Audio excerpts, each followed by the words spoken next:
안녕하십니까. 평생 투자 파트너입니다. 오늘은 2020년 9월 18일 금요일입니다. 회원분들이 글씨를 조금 더 두껍고 크게 써달라고 하셔서 키워봤습니다. 오늘은 사실 뭐 시황이란 것이 딱히 없습니다. 없고 회원분들 그래서 그런지 저도 이제 계속 몇 달 동안 회원분들이랑 장 끝나면 이제 통화를 좀 하는데요.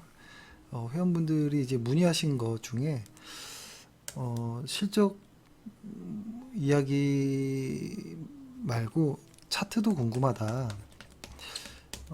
이렇게 말씀하시더라고요. 그래서 너네는 어떤 차트를 보느냐라고 해서 저희가 실제로 제가 방금까지 봤던 차트를 설명을 좀 드리고, 그 다음에 또 하나는 회원분들이 이제 70대 분들이 많다 보니까 자녀 고민이 많으시더라고요. 근데 거의 비슷한 내용들이 많았던 것 같아요. 그래서 그러니까 저의 아주 그냥 뭐 작은 생각을 한번 조금 조심스럽게 이야기를 좀 해보겠습니다. 일단 시황은 저번에 한번 방송에서 말씀드린 것처럼 일간 차트상의 DMI 보조 지표의 ADX라는 이 선이 이 50을 넘기 전에는 넘어가는 이 과정까지는, 그러니까 넘어가서부터는 좀 조심해야겠지만 그 전에는 시황에 대한 어떤 상승 추세는 유지하고 있으니 크게 시황에 대한 어떤 부담은 가질 필요 없다라는 생각이 듭니다. 일단 그때도 한번 말씀드렸던 것처럼 월간 차트를 한번 보면 이게 월간 차트, 주간 차트, 일간 차트인데요. 코스피가 적어도 이렇게 우상향 혹은 뭐 횡보라고도 볼 수 있겠죠. 이때 당시면. 그리고 아주 가파르게 상승하는, 그리고 가파르게 하락하는, 보통 요 정도가 전부잖아요. 코스피 지수는. 그렇죠? 상승하든지 하락하든지 횡보하든지. 근데 주시장의 횡보라는 것은 이런 횡보겠죠. 이걸 좀 더 디테일하게 보면 상승하고 하락하고 횡보하고 이런 시장이겠죠. 이게 전부겠죠. 근데 제가 보기에는 이렇게 우하향하는 이런 곳만 아니라면 이때는 너무 좋은 거죠. 우상향할 때는. 하지만 그러니까 횡보할 때도 사실 주식하는 것이 저는 나쁘지 않다라는 입장이에요. 그러니까 이렇게 우하향하는 장, 그러니까 보면 2018년 초부터 코로나 3월까지죠. 꽤 오랜 시간 동안 2년 넘는 시간 동안 가장 힘들었던 구간인데, 아마 이런 구간은 당분간 나오지 않겠다라는 생각은 듭니다. 내년은 더 좋을 거니까요. 그리고 연준 역시도 시장에 많은 힘을 좀 대주고 있죠. 근데 이제 뭐 연준에 뭐 실망했다 이런 이야기가 기사로 나오는데 그건 기사인 것이고, 연준이 할 수 있는 거는 최대한 하는 것 같아요. 이제 중요한 것은 이제 트럼프가 민주당과 어떤 경기 부양책에 대한 합의가 남은 것이지, 연준한테 실망할 건 없다. 이 정도면 정말 최대한 많이 시장을 부양하는 것이다. 이렇게 생각을 합니다. 그래서 시황은 딱히 그렇게 크게 어떻게 볼 건 아니다. 그러니까 만약에 본다면 시장이 조금 과매수되거나 뭐 과매도되었거나 뭐 이런 변곡점이 생길 것 같다거나 이럴 때만 좀 확인하고, 그것 아니면 크게 근데 최근에 이렇게 분산들이 많이 나오는 게 조금 신경 쓰이긴 하죠. 계속. 근데 이제 이 분산들이 시장에서 잘 먹히지 않아요. 그렇기 때문에 이 분산의 끝이 어딜까?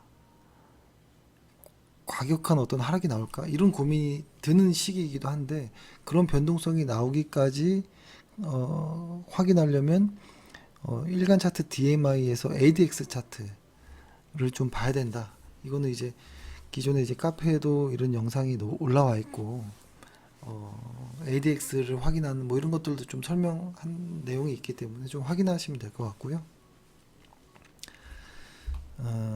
일단은 저희가 보는 어떤 보조지표에 대한 이야기를 할 텐데, 이게 상당히 항상 꺼려지는 내용이에요. 보조지표. 왜냐면 이 보조지표라는 것이 가장 잘 맞을 때는 우상향하는 추세에서, 아까 그러니까 어떤 지수든 종목이든 세 가지 추세가 있겠죠. 상승하는 추세, 횡보하는 추세, 하락하는 추세가 있는데, 보통 보조지표라는 것은 하락하는 추세에서는 잘 맞지 않고요. 횡보하는 추세에서도 잘 맞지 않습니다. 오로지 상승하는 추세에서만 차트가 그럴싸하게 좀 맞는 것처럼 보이는데요. 하지만 이 상승하는 추세에서 보조지표 역시도 사용하다 보면 많은 오류 같은, 이거 왜 이러지 하는 것들이 좀 보입니다. 그래서 설명하기가 상당히 어려워요. 근데 이것을 조금 더 솔직하게 이야기해 보면, 제가 이 보조지표에 대해서 누군가에게 설명을 잘 못한다라는 것이잖아요. 이것은 아주 솔직하게 말씀드리면, 저 역시도 보조지표를 오래 봤지만 아직 이해하지 못했다라고 말씀드릴 수 있는 것 같아요.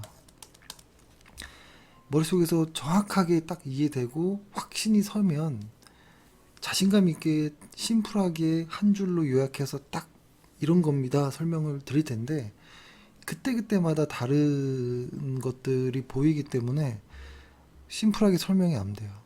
결론은 저 자신도 이해 못하는 무언가를 설명하기가 참 꺼려진다, 이런 생각이 들긴 합니다. 그래서 이런 어떤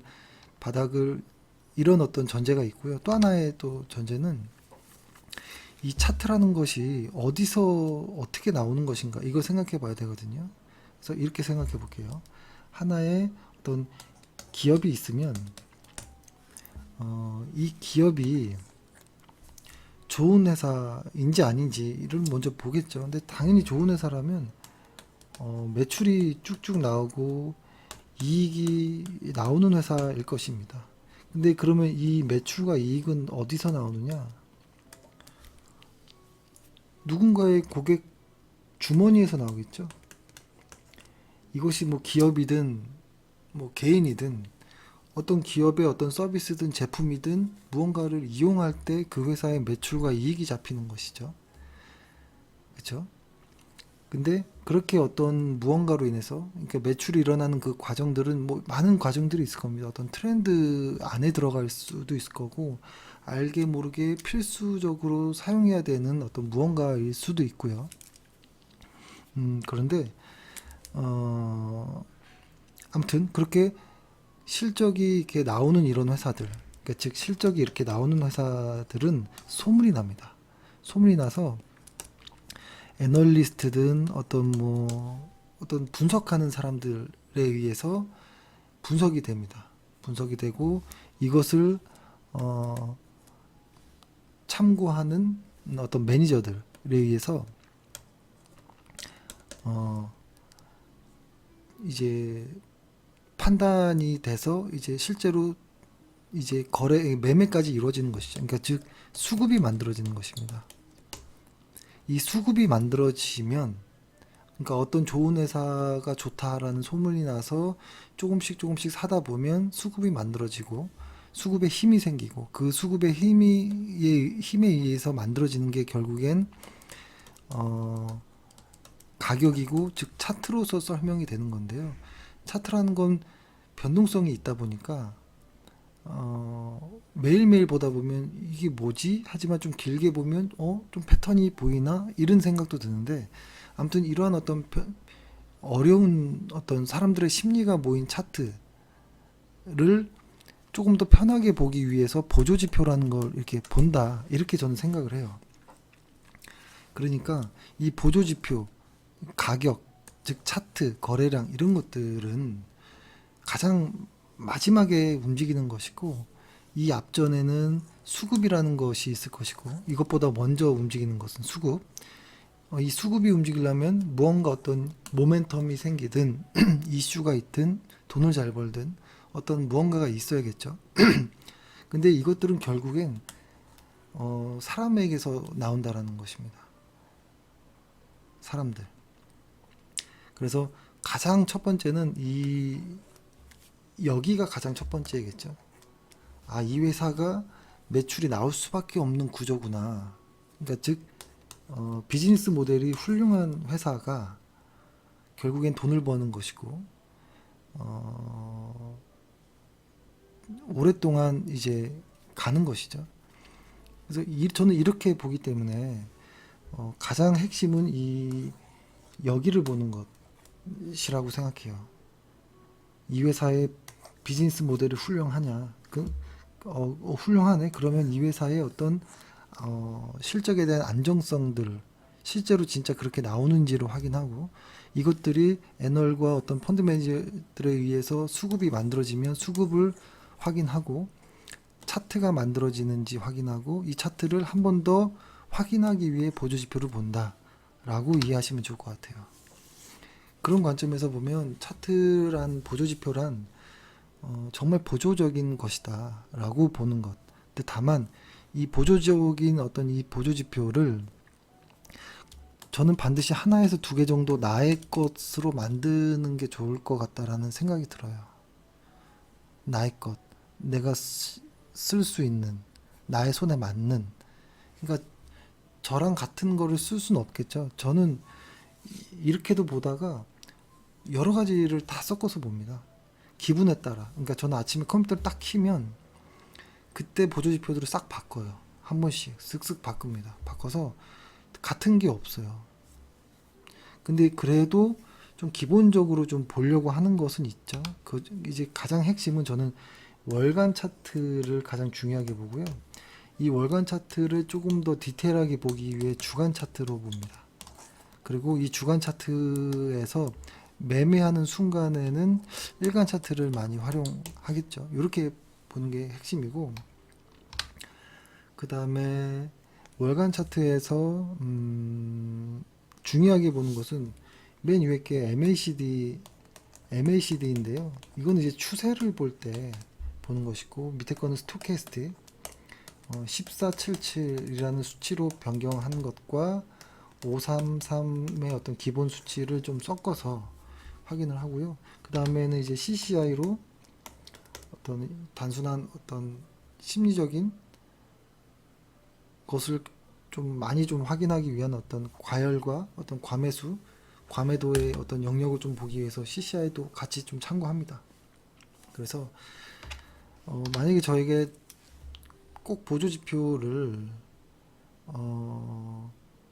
딱 선택하라고 하면 저는 일단 이동평균선이라는 거를 선과 이동평균선, 그 다음에 거래량, 보조지표에서는 뭐 스토캐스틱 요 정도가 저는 가장 핵심이라고 저는 생각을 하고 봐요. 근데 이것에 대한 디테일한 내용들은 설명하기가 어려워요. 근데 아까 처음에 말씀드렸던 것처럼 설명하기도 힘들어요. 제가 이해를 못해서.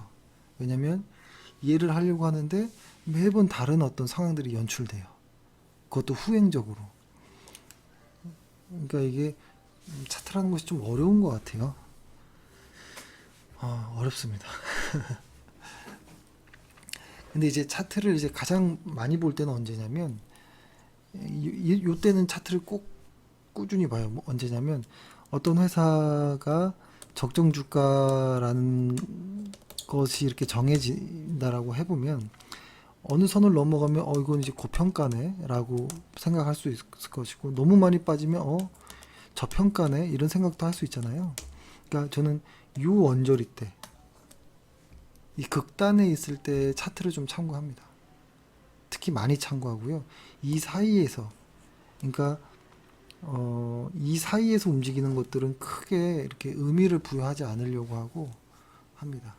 차라리 요 구간에 있을 때는 이동평균선, 이평선을 좀 많이 뭐 보죠. 그리고 주간 차트에서는 거래량을 가장 핵심으로 보고요. 이 위에 있는 보조지표는 사실 없어도 돼요. 저는.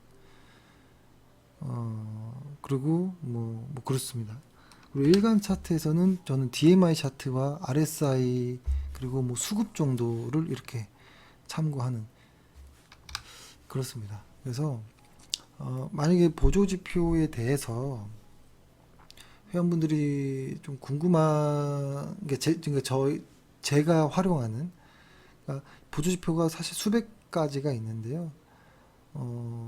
제가 다 모르는 보조지표들도 많고요. 제가 쓰는 것 중에서 저에게 익숙한 것, 그러니까 지금 이렇게 설명하는 요 정도의 보조지표가 뭐 궁금하시다면 뭐 전화하시면 뭐 이야기를 해볼 수는 있을 것 같아요. 근데 처음에 어떤 전제에서 말씀드렸던 것처럼 보조지표가 어렵다. 이해하기가 어렵다라는 것. 그리고 보조지표는 가장 후행적인 것이기 때문에 항상 느리다라는 것입니다. 눈에는 잘 보이지 않지만 가장 빠른 건 실적입니다. 더 보이지 않지만 가장 중요한 것은 그 회사의 벤치마크, 아니 벤치 모델이고, 아니 벤치가 아니고 비즈니스 모델인 것이고, 뭐 그렇죠. 그래서 이게 설명이 아마 안 됐을 것 같아요. 저 역시도 이렇게 말씀을 이제 문의를 하셔서 이렇게 설명을 드리지만 내일 되면 또 그러니까 월요일 날 되면 또 새로운 어떤 차트를 세팅하고 또 하기 때문에 참 그렇습니다. 아무튼 그래도 뭐 그렇게 본다. 핵심은 월간 차트를 핵심으로 보고 월간 차트를 조금 디테일하게 보기 위해서 주간 차트를 참고하는 것. 그리고 매매하는 당일에는 어떤 일간 차트를 참고한다라는 것. 근데 이 매매는 일간 차트를 보고 하지 않고요. 실적에 어떤 변화가 있거나 긍정적인 어떤 무언가가 만들어졌을 때 보통 매매를 비중을 늘려야겠다 줄여야겠다를 판단하는 것이고 그 당시 때 일간 차트를 보지만 사실 크게 그렇게 좌우하지 않는 것 같아요. 예, 일단 이렇게 말씀드리고 그 다음에 이 이야기 이제 회원분들이 이제 70대 분들이 많아요. 70대 중후반 분들이 많아서 항상 자녀 고민 이야기를 하십니다. 그래서 자녀분들이 한 30대에서 40대 분들 이야기인데요. 이 고민의 첫 번째는 아주 자녀가 걱정 없이 잘 한다면 고민이 없겠지만 항상 고민이 이제 우리 애가 결혼을 해야 되는데 집을 어떻게 얼마를 도와줘서 어떻게 사야 될까. 그리고 뭐 자녀가 취직을 잘 해서 잘 다니는데 아직 돈을 못 모으네요. 어떻게 돈을 모을까요? 뭐 이런 내용들이 많아요. 그러니까 자녀의 어떤 금전적인 어떤 내용들인데요. 저는 여기서 이제 생각이 드는 게 3, 40대라면 정말 막강한 최고의 어떤 성장주인 거거든요. 근데 전 30대가 70대를 걱정해야지 왜 70대가 30대를 걱정하느냐가 첫 번째 좀 의문이에요. 이렇게 되다 보니 실제 회원분들의 어떤 노후를 잊고 지내는 것 같아요. 저는 그래서 자녀의 현재보다는 회원분들의 어떤 노후가 더 중요하다라는 입장입니다. 이 자녀분들은 시간이 많습니다. 앞으로 할 게 많아요. 그래서 그러니까 근데 이런 이야기를 공통적으로 해요. 요즘에 집들이 너무 비싸져가지고 자녀들이 집 하나 살 수가 없을 것 같다라는 이야기를 합니다. 근데 생각해보면 자녀분이 나이가 어떻게 됩니까? 라고 하면 뭐 20대 후반에서 뭐 30대 초반인데 집을 살기가 힘들다라는 거예요. 지금 서울의 아파트 같은 경우가 뭐 그러니까 신축되어 있는 이런 아파트들은 다 10억이 넘죠. 웬만한 아파트들은. 그리고 조금 오래된 아파트들은 10억 미만들도 있지만 많이 없습니다, 요즘에. 그리고 좀 평수가 이제 작은 것들이 이제 뭐 5억짜리, 6억짜리도 많지 않고요. 뭐 7억 뭐 이런 정도가 많은 것 같아요. 근데 잘 생각해 보면 20대, 어떤 청년들이 7억, 10억짜리 아파트를 못 사는 게 당연한 것 같아요. 제 생각엔 물려받은 큰 어떤 재산이 없는 일반적인 근로소득자 회사원들이라면 20대 후반에서 30대 초반이 아파트를 산다는 것 자체가 고민이 아니에요. 그건 고민할 여지도 없는, 그들은 살 때가 아닌 것이라고 봐요. 근데 어느 순간부터 결혼할 때 아파트가 있어야 되고 뭐 이렇게 하는데, 이게 남이랑 비교하다 보니 그렇게 된 건데요.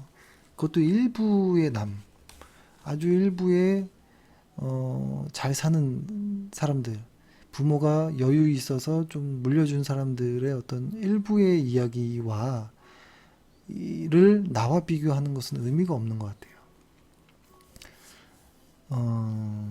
근데 이런 이야기가 사실 부질없죠.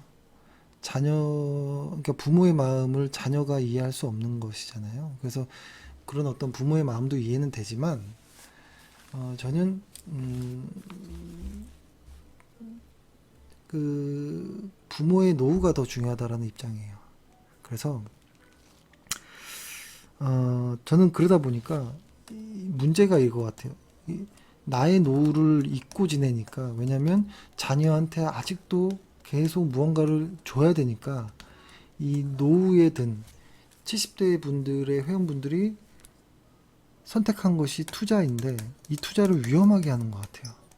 그 위험한 어떤 근본 원인이 자녀였다는 것 같아요. 제가 회원분들이랑 통화해보면 이거 너무 위험한 것 같거든요. 그래서 저는 항상 말씀드리기를, 일단 선생님 거 먼저 해결하시고 그 다음에 남으면 자녀분들에게 이렇게 무언가를 이렇게 해주시는 게 어떤가요? 이렇게 말씀드리는데요. 그래서 이렇게 생각합니다. 그래서 만약에 이제 뭐 60대 후반, 뭐 70대 뭐 이렇게 된다면 일단 계산을 먼저 해보세요.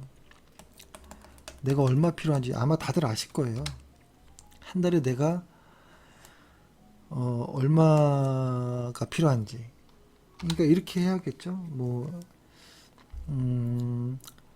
한 달에 만약에 뭐 한 달에 내가 한 예를 들어서 뭐 200만 원이면 풍족하진 않아도 살 수 있다. 혹은 뭐 300만 원이면 나 살 수 있을 것 같아. 그럼 곱하기 12개월 하면 1년이 되겠죠? 그러면 내가 이제 살 수 있는 기대 수명 정도 곱하기 해주면 되는 거겠죠? 그러면 얼마 필요하구나 이렇게 나오겠죠. 그러니까 적어도 요런 자금은 저는 주식을 안 했으면 좋겠어요. 예를 들어서 근데 이런 자금들을 만드는 게 우선이라고 보는데, 저는 그래서 이렇게 합니다. 국민연금이 있을 것이고 퇴직연금도 있을 것이고, 근데 퇴직연금이 그대로 사용하시는 분들은 많이 못 봤던 것 같고 개인연금이 있을 것인데요. 그래서 만약에 나는 200이 필요하다. 근데 국민연금이 와이프는 국민연금이 없었으니까 내 것만 해서 난 한 100만 원 정도 나올 것 같다. 그리고 퇴직연금은 많지 않고 없다. 그리고 개인연금은 젊을 때 버는 게 있는데 없거나 해봤자 한 달에 뭐 종신까지 해서 뭐 한 20만 원 나온다. 이러면 나에게 부족한 이 80만 원에 대한 것을 해결해야 되는 것인데요. 저는 이것을 사실 주식에 대해 잘 모른다면 저는 영목이지를 꼭 말씀드려요. 내가 가진 집을 영목이지 하면 해서 이렇게 맞추는 것. 그래서 최소한의 살 것은 살 수 있는 현금 흐름은 일단 만들어 놓는 것을 먼저 좀 권해드리고요. 그리고 자녀분들은 일단 첫 번째는 돈 모으는 방법을 우선 알려주는 게 어떤가 싶어요. 일단 개인적으로 저는 어떻게 하냐면, 저는 40대이고 와이프랑 저는 이제 40대인데요. 저는 어떻게 하냐면 하나의 통장에 저와 와이프가 번 것들을 다 넣습니다. 다 넣고 여기에서 이제 중요한 거를 먼저 빼죠. 부모님 용돈, 그 다음에 우리의 어떤 노후, 그 다음에 그쵸, 여기까지가 이제 가장 핵심으로 먼저 빼는 거고요. 나머지 것으로 뭐 식비라든지 뭐 세금이라든지 이런 것들을 이제 빼고요. 그 다음에 여기에서 와이프는 용돈을 빼고, 저는 용돈이 없어요. 저는 돈을 쓰지 않습니다. 그렇게 돈 안 쓴 지가 좀 오래된 것 같아요. 어느 순간 돈을 쓰는 거에 대한 흥미를 완전히 잃어버렸어요. 그래서 이런 경우는 뭐 많지 않은 걸로 알고 있기 때문에 저는 뭐 술도 먹지 않고, 그러니까 뭐 사실 항상 저는 돈도 아예 가지고 다니지도 않아요. 그래서 이런 건 빼고, 와이프도 용돈이 한 달에 한 15만 원 정도를 빼요. 15만 원에서 10만 원 정도를 한 달 용돈으로 쓰고, 그리고 요 나머지로는 이건 역시 이제 투자를 한다거나 뭐 이런 용도인데요. 그러니까 이렇게 생각하는 겁니다. 그러니까 젊은 분이라면 내가 어떤 미래에 얼마가 필요하지? 라는 걸 먼저 계산하세요. 그래서 만약에 나는 60부터 90까지 얼마가 필요해.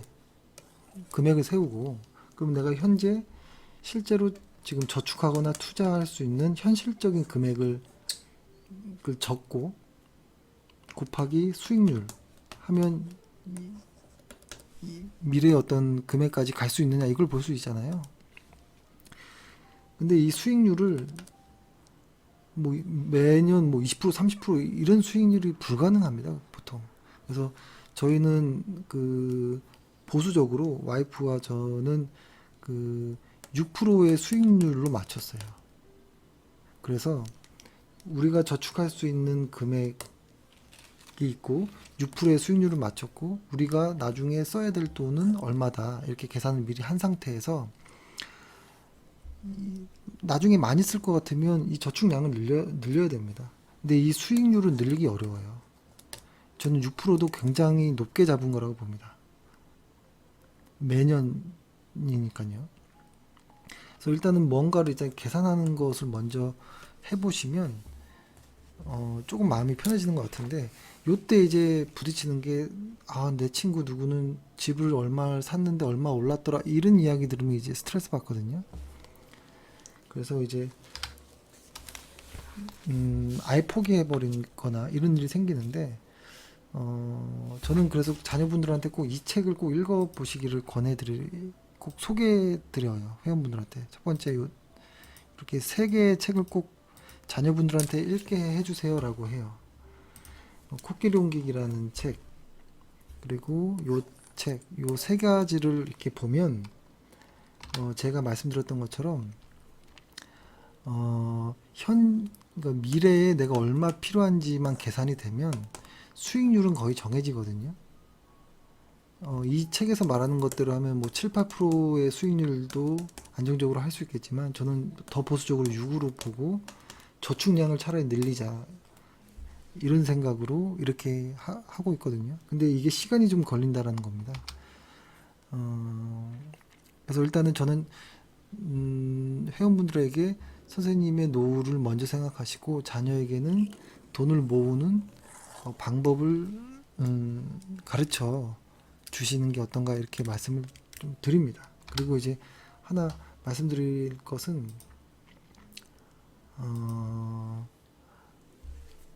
아까 이제 와이프가 잠깐 낮에 사무실에 잠깐 들렸다가 이제 갔는데요. 그때 이제 와이프한테 이런 얘기 했던 것 같아요. 제가 우리 그 노후로 이제 설정해서 빼놓은 자금이 보니까 얼마가 됐네 라고 이야기를 했어요. 하고 얼마가 됐네. 그래서 계산해 보니까 우리가 몇 년 동안 한 달에 얼마씩을 쓸 수 있는 돈이 만들어진 것 같아 라고 이야기했던 것 같아요. 그러니까 이걸 계산하는 거예요. 그러니까 예전에는 이렇게 했죠. 현재 우리가 모은 노후 자금은 얼마라서 몇 년밖에 준비가 안 돼 있어라고 했지만 이제는 사실 뭐 다 된 거나 마찬가지이기 때문에 이 시간이 걸렸다라는 거거든요. 그리고 저는 이것은 최대한 보수적으로 투자라고요. 나머지로는 개별 종목에 대한 어떤 뭐 이런 것들을 이제 투자하는 것인데 음, 이렇게 좀 계산을 미리 해보는 게 어떤가라는 생각이 들어요. 그래서 노후에 안정적인 현금 흐름이 만들 수 있느냐, 일을 안 해도 몇 년을 먹고 살 수 있느냐를 계산해보고 하나하나씩 밟아나가는 게 좋을 것 같다는 생각이 들고, 근데 이런 생각하면 너무 먼 것처럼 생각이 들어요. 근데 이제 그런 이야기가 있잖아요. 모든 꽃이 봄에 피지 않는다. 그러니까 즉